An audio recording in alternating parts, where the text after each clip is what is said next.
योग शास्त्र भारत में जन्मा हुआ, भारत को मिली हुई एक अद्भुत, अतुलनीय, मौल्यवान ऐसी एक देन है। ऋषि मुनियों की धरोहर है। हजारों वर्ष पहले मनुष्य जाति के विकास के लिए इस शास्त्र का निर्माण किया गया था। कई ऋषियों ने इसके ऊपर अलग अलग ग्रंथों की निर्मित की, अलग अलग तरह से इसमें योग का महत्व बताया गया। इन सब में महर्षि पतंजलि का योग दर्शन सर्वश्रेष्ठ माना गया, क्योंकि इसमें उन्होंने अष्टांग योग सूत्र की रचना की थी। यह अष्टांग योग क्या है, ये बताने के लिए खास मैं ये वीडियो बना रही हूँ। अगर ये वीडियो आप सबको अच्छी लगती है तो इसे लाइक करें, ज़्यादा से ज़्यादा लोगों तक शेयर करें, ताकि सभी लोग इसे समझ सकें, और चैनल को सब्सक्राइब ज़रूर करें। अष्टांग योग अन्य योगों से भिन्न है, क्योंकि ये सिर्फ शारीरिक योग न होते हुए एक प्रकार की कर्म साधना है।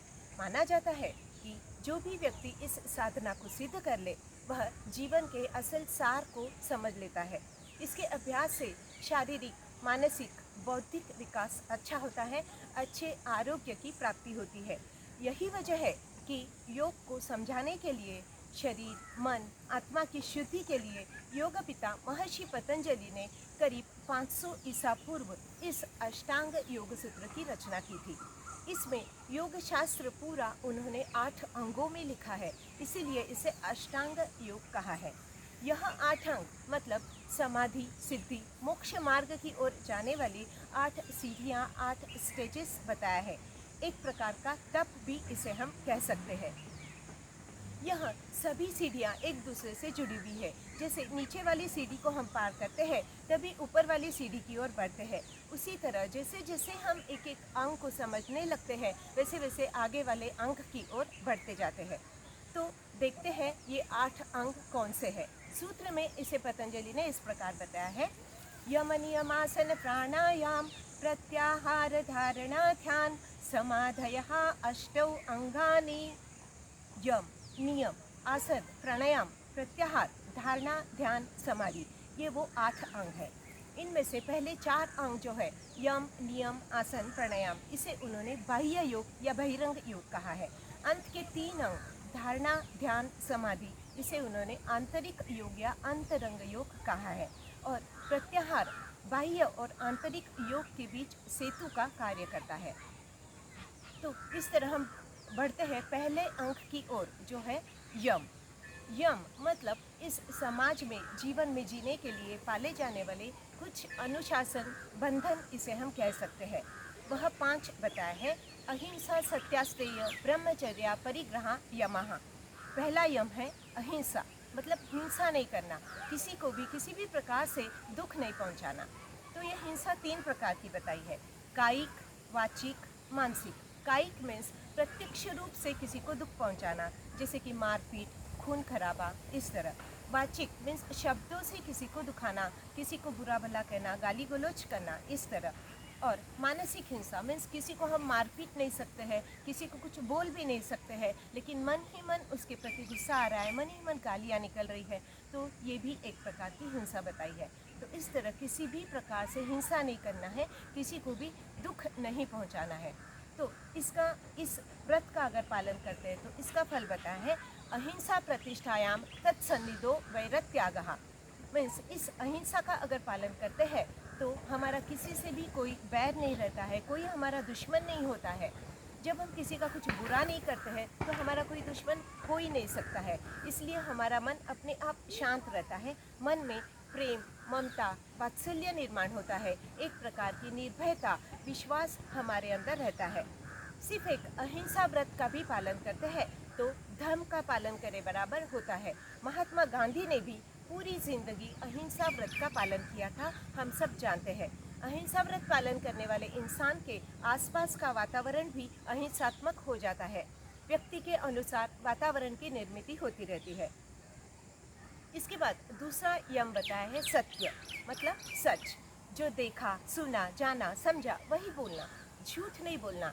जब हम झूठ बोलते हैं तो उस झूठ को छिपाने के लिए कई और झूठ बोलने पड़ते हैं, और हर वक्त सोच समझ के बोलना पड़ता है, कहीं हमारा झूठ पकड़ा न जाए। इसीलिए सच बोलते हैं तो तुरंत मुक्ति हो जाती है, मन के ऊपर कोई बोझ नहीं होता है। आखिर जय सत्य की ही होती है, सत्यमेव जयते। इस व्रत का अगर पालन करते हैं तो इसका फल बताया है सत्य प्रतिष्ठायाम क्रिया फलाश्रयत्वम।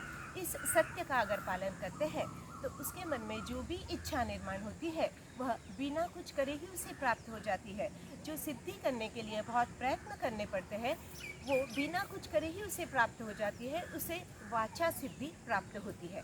फिर तीसरा यम बताया है अस्तेय। स्तेय मतलब चोरी करना, अस्तेय मतलब चोरी नहीं करना। शरीर, मन, वाणी किसी भी माध्यम से चोरी का परित्याग करना।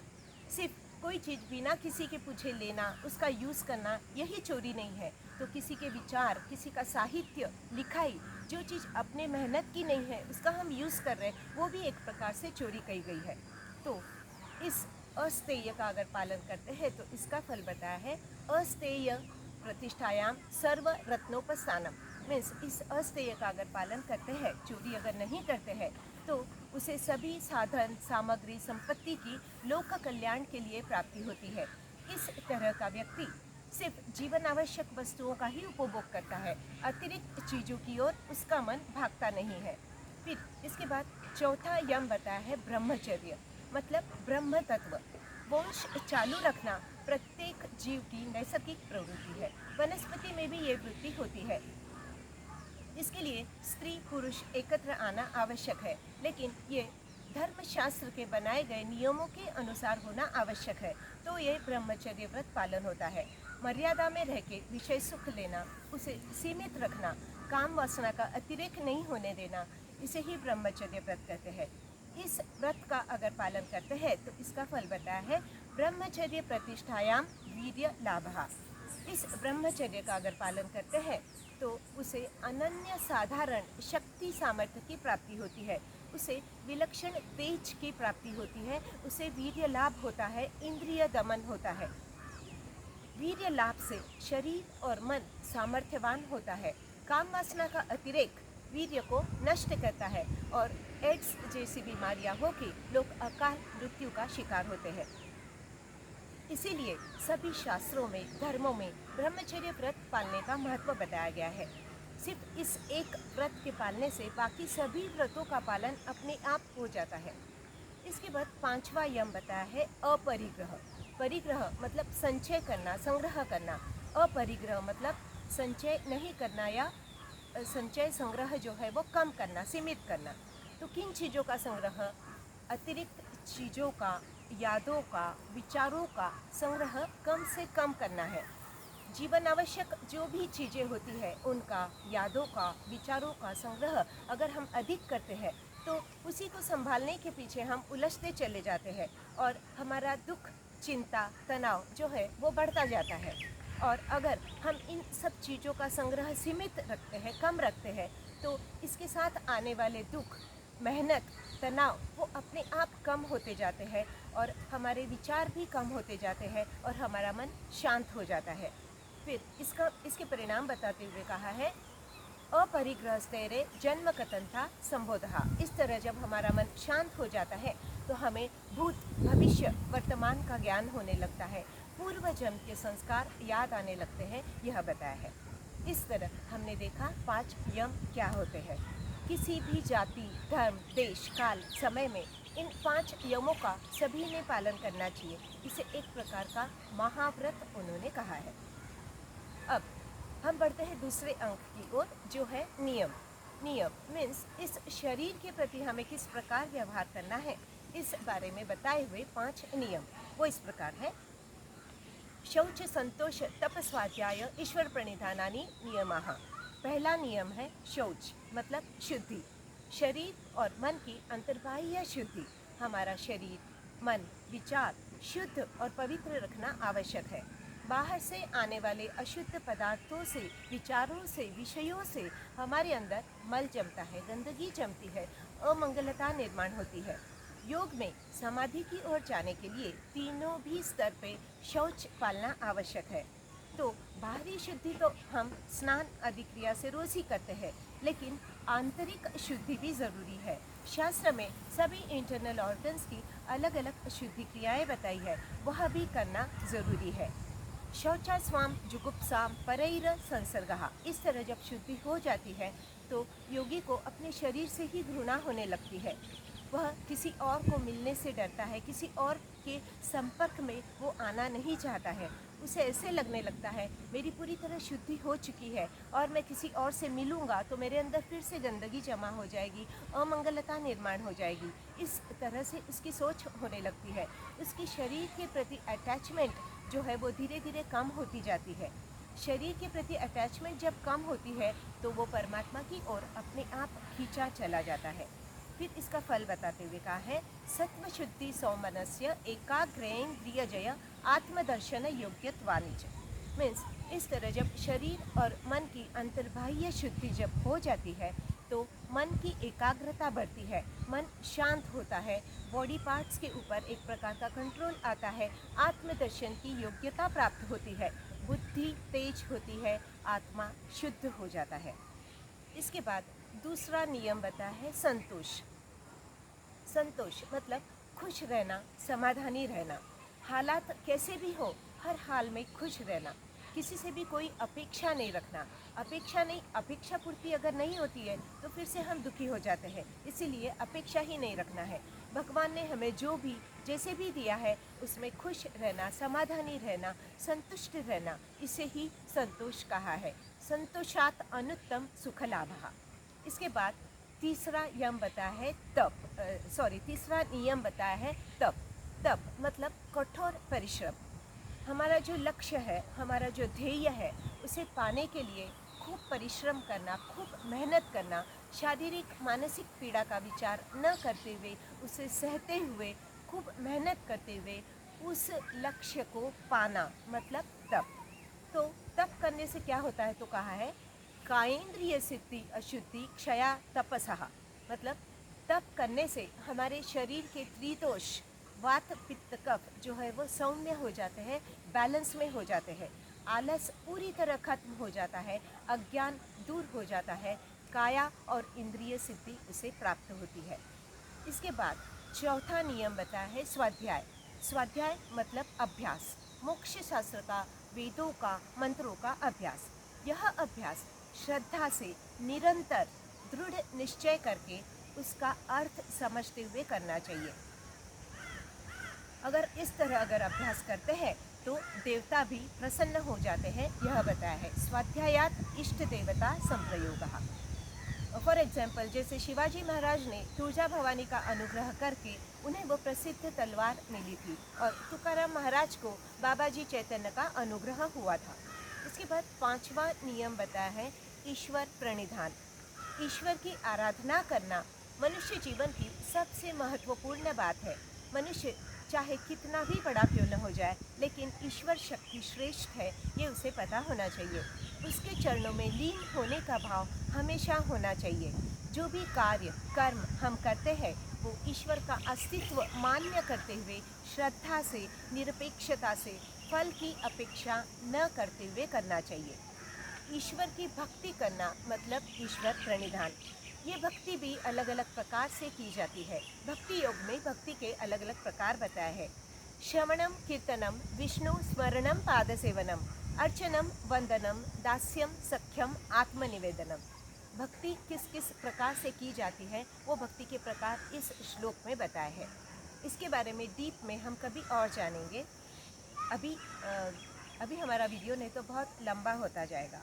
तो फिर इस ईश्वर प्रणिधान का फल बताते हुए कहा है समाधि सिद्धि ईश्वर प्रणिधानात्वा। इस ईश्वर प्रणिधान से समाधि जैसी उच्चतम सिद्धि हमें प्राप्त होती है। इस तरह हमने देखा यम नियम क्या होते हैं। जैसे जैसे हम इनका पालन करने लगते हैं, इनको समझने लगते हैं, तो हम ये समझने लगते हैं कि ये कोई बंधन न होते हुए बंधन से होने वाली मुक्तता है। ये हम जान चुके होते हैं और हमारा मन शांत होता है। शारीरिक, मानसिक, बौद्धिक, आध्यात्मिक विकास हमारा अच्छा होता है। फिर इस तरह यम नियम को अच्छी तरह से समझने के बाद हम तीसरे अंग की ओर बढ़ते हैं जो है आसन। आसन ये अंग 3 सूत्र में 3 श्लोक में बताया है। स्थिरम सुखम आसनम। शरीर की जो अवस्था स्थिर है, सुखकारक है, जिसमें किसी प्रकार की कोई तकलीफ नहीं है, उस अवस्था को आसन कहा है। इसके बाद प्रयत्न शैथिल्य अनंत समापत्तिभ्याम, प्रयत्नपूर्वक जब हम आसन में शिथिलता लाते हैं तब हमारा मन जो है वो बॉडी पार्ट्स की जगह पे होता है, इसीलिए हमारे शरीर और मन के ऊपर इसके बहुत अच्छे परिणाम होते हैं। अनंत मतलब जिसका कोई अंत नहीं, सीमा नहीं, ऐसी योग सिद्धि हमें प्राप्त होती है। फिर बताया है ततो द्वंद्वान अभी घातः, मतलब सभी प्रकार के द्वंद्व जो है वो खत्म हो जाते हैं। कोई चीज़ हमारे पास है नहीं है, आया गया, सुख दुख, इन सब चीज़ों से द्वंद्वों की, दुखों की निर्मित होती रहती है। जब इस तरह की योग सिद्धि जब हमें प्राप्त हो जाती है तो इन सब द्वंद्वों का हमारे मन के ऊपर आघात नहीं होता है। सुख दुख से मनुष्य पूर्णतः मुक्त हो जाता है, यह बताया है। फिर इस तरह जब हम आसन में जैसे जैसे हम आसन करने लगते हैं, आसन में जैसे जैसे हम स्थिरता प्राप्त करने लगते हैं तो हम चौथे अंक की ओर बढ़ते हैं, जो है प्राणायाम। प्राणायाम ये अंक 5 सूत्र में बताया है। तस्मिन् सति श्वास प्रश्वासयोः गतिविच्छेदः प्राणायामः। प्राणायाम प्राण प्लस आयाम, प्राण शक्ति जो जन्म से मृत्यु तक हमारे साथ होती है, इस शक्ति का विस्तार करना मतलब एक विशिष्ट पद्धति से श्वास लेना, उसे रोकना, उसे छोड़ना, श्वास और प्रश्वास की गति का विच्छेद करना मतलब प्राणायाम। तस्मिन् सति मतलब वहाँ आसन में स्थिर होने के बाद हम हमारे श्वासों के प्रति अवेयर होते जाते हैं। तो इस प्राण शक्ति को भी उसके कार्य के हिसाब से 10 पार्ट में डिवाइड किया गया है। 5 मुख्य प्राण और 5 उप प्राण बताए हैं। प्राण, व्यान, उदान, समान, अपान, और इन्हीं के 5 उप प्राण मतलब सब्स्टिट्यूट नाग, कूर्म, क्रिकल, देवदत्त, धनंजय, इस तरह ये 10 प्राण बताए हैं। ये 10 प्राण हमारे शरीर में अलग अलग सिस्टम के ऊपर अपना कार्य करते रहते हैं। हर एक की एक अपनी अपनी एक अलग जगह बनी हुई है, वहाँ वो अपना अपना कार्य करते रहते हैं। बिल्कुल सही तरीके से, ईमानदारी से वो अपना कार्य करते रहते हैं। लेकिन कभी कभी क्या होता है, हम हमारी गलत लाइफस्टाइल, गलत खान पान, अतिरिक्त स्ट्रेस, तनाव की वजह से ये जो है हमारे इंटरनल पार्ट्स जो है, ये जो प्राण है वो डिस्टर्ब हो जाते हैं और अपना कार्य जो है वो ढंग से नहीं कर पाते हैं। और फिर जब वो कार्य ढंग से नहीं कर पाते हैं तो धीरे धीरे हमें कोई छोटी मोटी तकलीफ़ें, बीमारियां जो है वो दिखाई देने लगती है। तो इसलिए इन्हें भी समझना बहुत ज़रूरी है।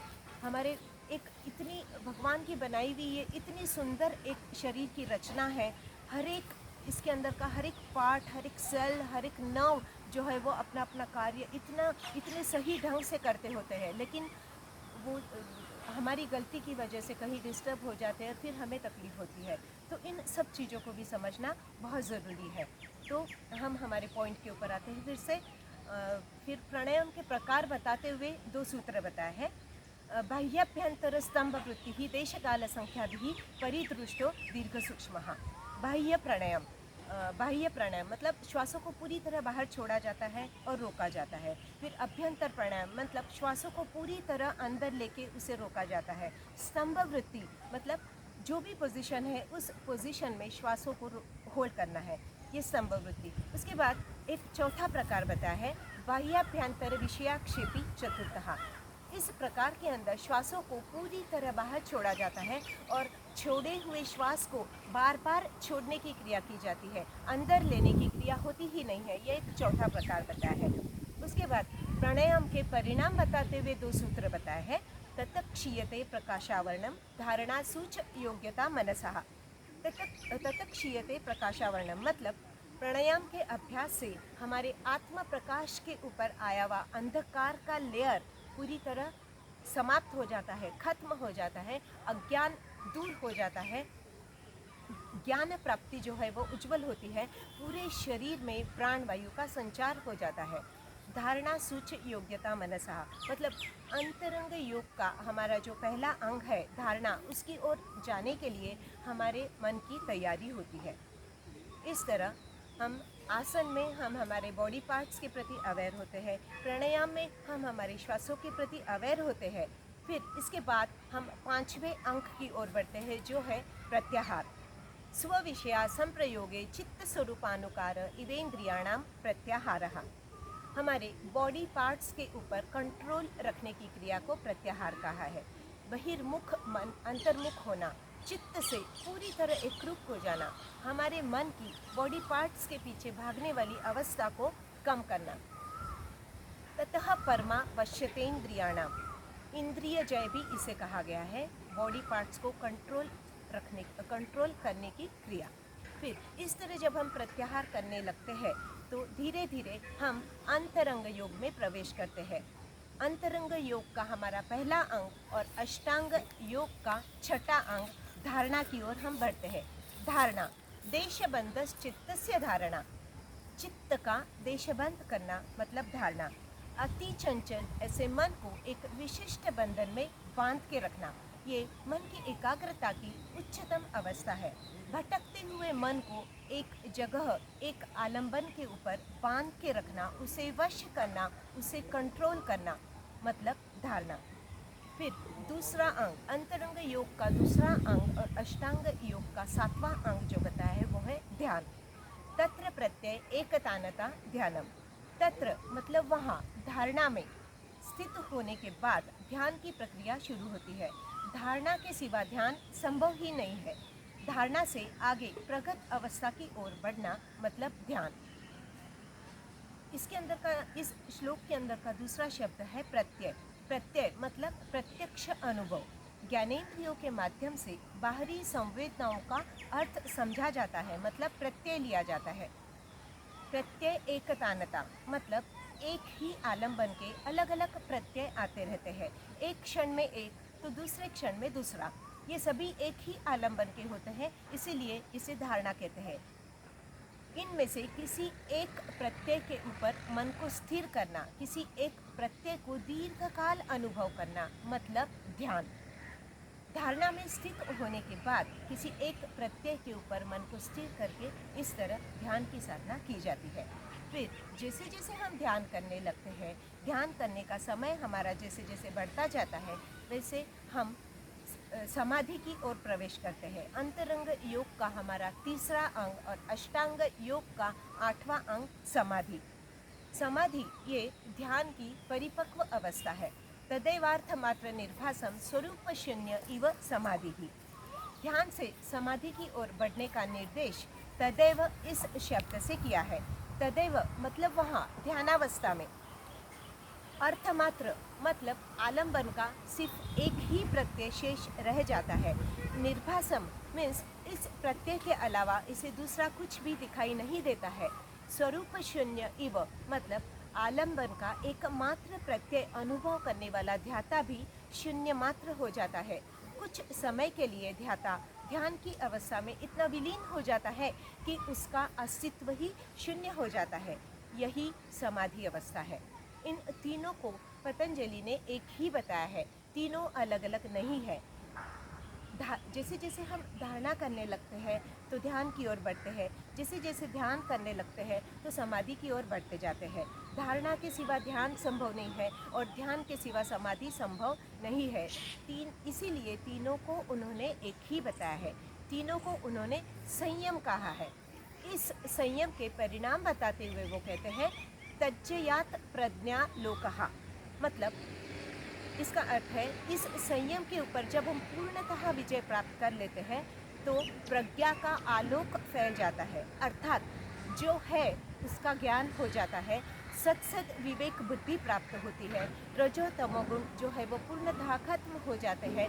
सात्विक गुणों की वृद्धि होती है। गलत संस्कार जो है वो निर्बल होते जाते हैं, अच्छे संस्कार बढ़ते हैं। इस तरह हमने देखा अष्टांग योग, इसके 8 अंग क्या होते हैं। इन 8 अंगों को समझते हुए, इनका पालन करते हुए, थोड़ा बहुत ही क्यों न हो पालन करते हुए हम हमारा जीवन व्यतीत करते हैं तो हम इस जन्म, जीवन, मृत्यु और पुनर्जन्म के चक्र से पूर्णतः मुक्ति पा सकते हैं, जो कि मानव जीवन का अंतिम लक्ष्य है। धन्यवाद।